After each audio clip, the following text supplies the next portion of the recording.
Hey, what's up? It's Greg from Fishing's Headquarters, and today is Tuesday, August 6th. I'm up here, Mid-Island Bayside, ship bottom, here to share an updated fishing report with you folks. For this beautiful day, I'm on the Bayside right now because we got a pretty good marine layer up along the ocean front. Good pea soup fog kind of rolled in here last few hours. Anybody who's out in the water today is probably going to be battling with that towards the inlets, especially out in the ocean too. Hopefully the wind swings are a little more south-southwesterly. Right now it's a little more south-southeasterly. It's blowing pretty good. We've had kind of consistent southerly winds here for the better part of a month or so, and it's given us some pretty bad upwelling events. Some of these cold water situations have been kind of coming and going, but without sounding like a broken record, right now we've got some chilly waters. It was a little bit warmer not so long ago. I can share that it is in the mid 50-degree range off the beach, mid to upper 50s.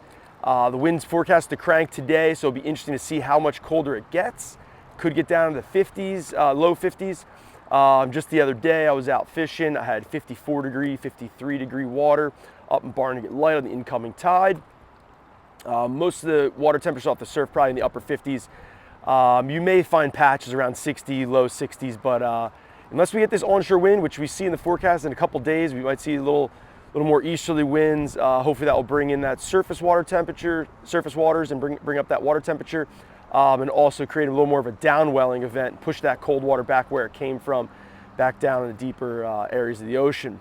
However, we do have some more southerlies down in the forecast stretched out, and this is the time of year we start getting that Bermuda high. Hopefully we'll see a break in that, but only one way to tell. It's with time will tell. As far as the fish report goes, right now with the colder water, we've got a good amount of striped bass still chewing in the area. I think I reported my last report, some good striped bass action taking place. Still some bluefish. Last few fishing trips I had, I actually had some bigger bluefish. Tagged a couple bluefish over 30 inches. I think one was like 30 and a half, 31, 32 in that ballpark. Yes, catching some smaller cocktails in the 1 to 2 pound, 3 pound range, but there's a couple bigger blues around, so it's good to see. Striped bass fishing for me the past month, say 30 days plus, has been phenomenal. Catching fish mostly on plugs, fishing jigs, fishing some SPs, fishing some Rapala X-Wraps, getting into a lot of fun action. What I can also share in the Bayside, there's a ton of spot. Right here where I'm at here in Ship Out on the Bay, right behind me, there's plenty of spot here to be caught. Fishing small hook, small piece of bloodworm, fish bites, a little piece of gulp, any of that will get it done. I can say yesterday I got a report from a friend. Went out to go try to catch some blowfish, which has been slow. He's got a few so far this season, but it's definitely nothing like it's been the last few years. Maybe that will change, but he was out blowfishing, loaded up with spot. Actually, it was Pete. He said that, buddy Pete, fishing out of Waretown Barnegat area. He was fishing the open Barnegat Bay. He reported a ton of spot. He actually switched over to a sabiki rig and little pieces of gulp that he was saving from getting bit off. Some people, when they get their tails bit off, save them into a tub and then use them for sea bass, or use them for blowfish, use them for spot, something like this. So he was kind of multi-purposing the gulp, cutting little pieces off, fishing on a sabiki rig. He was catching a ton of spot.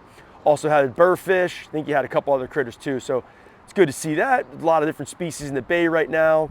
There's some weak fish around. There's actually some good sized weak fish, a couple reports. Normally August, we got the warmer water temperature in the bay. See some spikes. I think I shared that last report. There were some spikes in the mid-bay, say Brant Beach, Ship Bottom, Surf City, Harvey Cedars, Mid-Island Bay, all sorts of reports on the Beach Haven Bay side. Also some better fish coming out of the inlet. I saw a report the other night.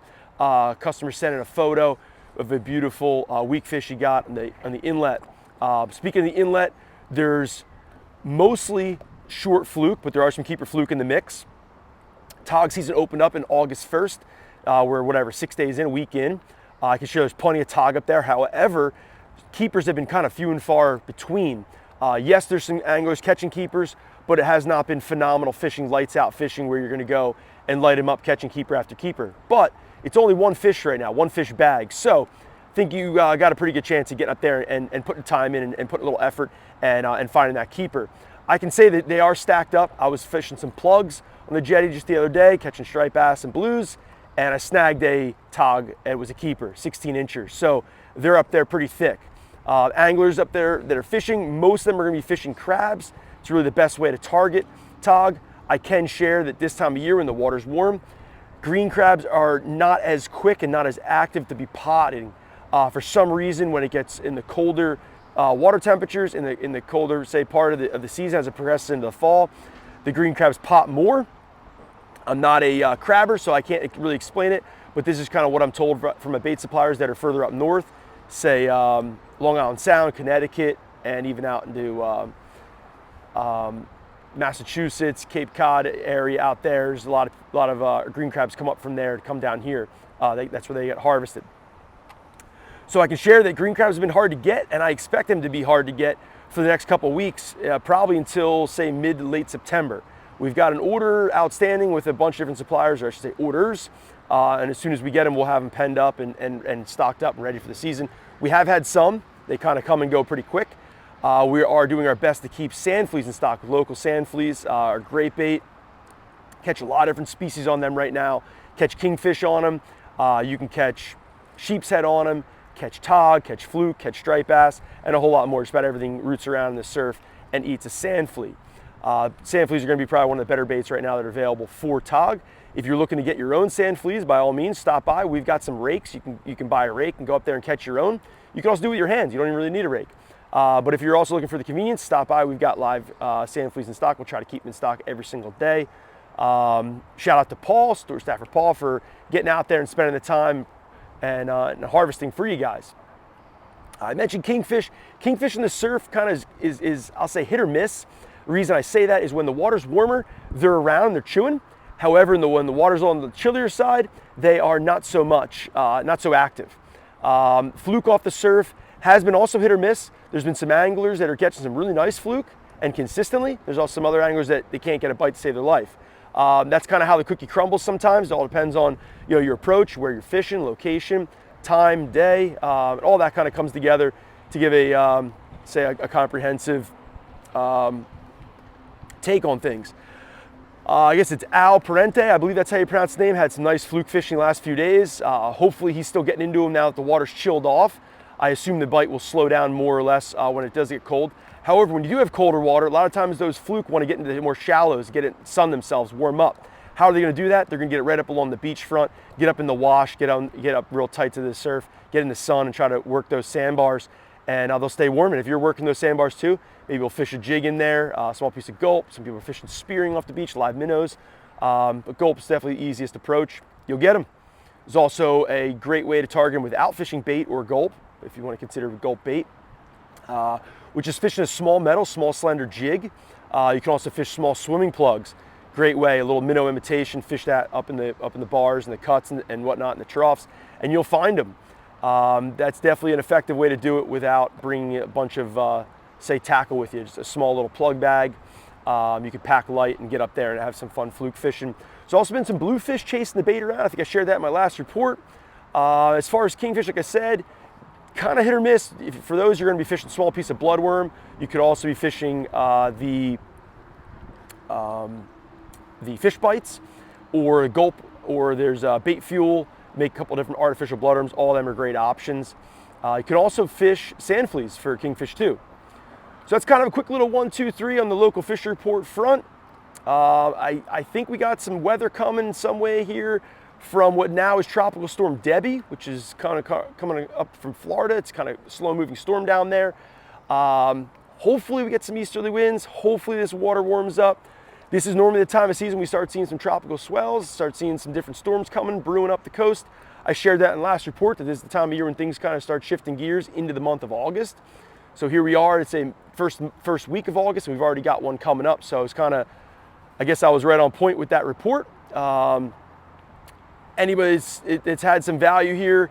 I appreciate you sharing the comments. I saw some awesome comments coming through more recently in some of the videos I did, so hopefully they brought some value to everyone. If not, drop a line, drop a comment, and let me know what you're looking for as far as information-wise. If there's something I'm missing, whether you're in a different area, I can't help you there. Maybe a different fishery style, something like that. I really don't want to get into the offshore fishing front on the reports, only because I don't spend enough time offshore. I just got way too many responsibilities and obligations on land. I don't fish offshore now nearly as much as I used to, but I spend a lot more time in the ocean, on the surf, in the bay, and running, say, near shore, mid shore coastal charters So that's where I spend most of the time. So I report kind of what I'm dialed in on, what I know in and out, day in, day out. So hopefully they bring some value to you. Once again, I appreciate everyone that subscribes and follows and leaves a comment. Thank you so much. And if you don't subscribe, now's a great time to give us a little, click the button and jump on and subscribe. I think only about 50%, maybe it's 70%, something like that, are not subscribed. I believe it's 70% of the last couple of videos. So there's a large portion of people that are watching. Hopefully you're picking up some tips and tricks and some information here that brings value to you day in, day out. So give a little bounce back and give me a little subscribe. And these updated reports will pop into your notifications, and you'll get them fresh and first right when they are posted. Once again, it's Greg at Fisherman's Headquarters. Have a great day.